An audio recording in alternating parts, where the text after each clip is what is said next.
In this video, we're going to look at weighted totals from the Grade Center. If you haven't already, be sure and view the video entitled Using the Grade Center before this one, and this will help explain a little bit more details for you.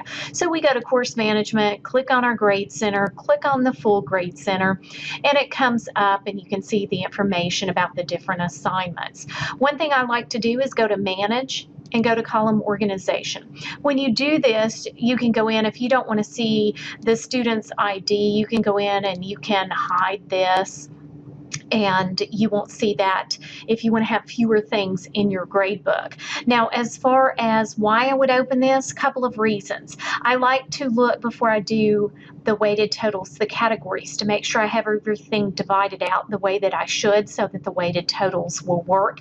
If I want to move something around, if I want to move this total or I want to hide the total because I'm using weighted totals, you'll do this in this area as well. Now, after you move them around, put check marks beside them to show them or hide them, what you'll want to do is make sure you hit submit, because if you don't, it's not going to save those changes for you. Now, I need to go into the weighted total because this time I'm going to be working with weighted totals. I want to go in, and what I did, I clicked on this little chevron on the side and I click on Edit the Column Information, and I can see that I have a weighted total. That's what it's called in the Grade Center if you don't enter something in, and it has a description already in there, the weighted sum of all grades for a user based on item or category weighting, so they know what it means. So when we go in here, I have a couple of things that are in here, so I'm going to take those out. What I want to do, you can weight them by each individual assignments, but if you have a lot of assignments, you might not want to do this. I like to do mine by categories. So when you do them by categories, that's why I went in and checked that. So I'm going to go with my discussion. That's my participation.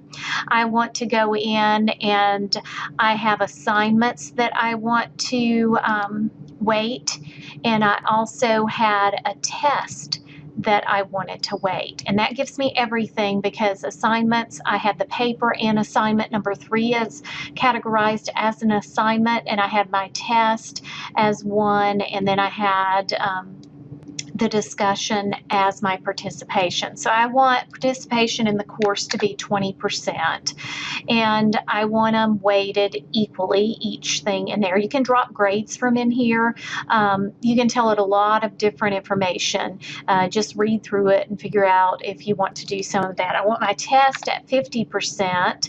So when I do that, your weighted total down here, it's going to show you as that goes up. I know I have one thing left and I have 30%. So when I do that, it gives me my total weight of 100%, and it lets me go on. If it does not add up to 100%, the computer will let you know. So now each of these are being weighted, and you do have a weighted total. Now, I like to get rid of the total column, because what happens is, especially this percentage, you can leave the score in there because that's total number of points, but I don't like to leave it in there because what it does is it can confuse the student. So the easy thing to do is go down to the options where this is the default, where it says yes, click on no, and then in the student view, it will not show up.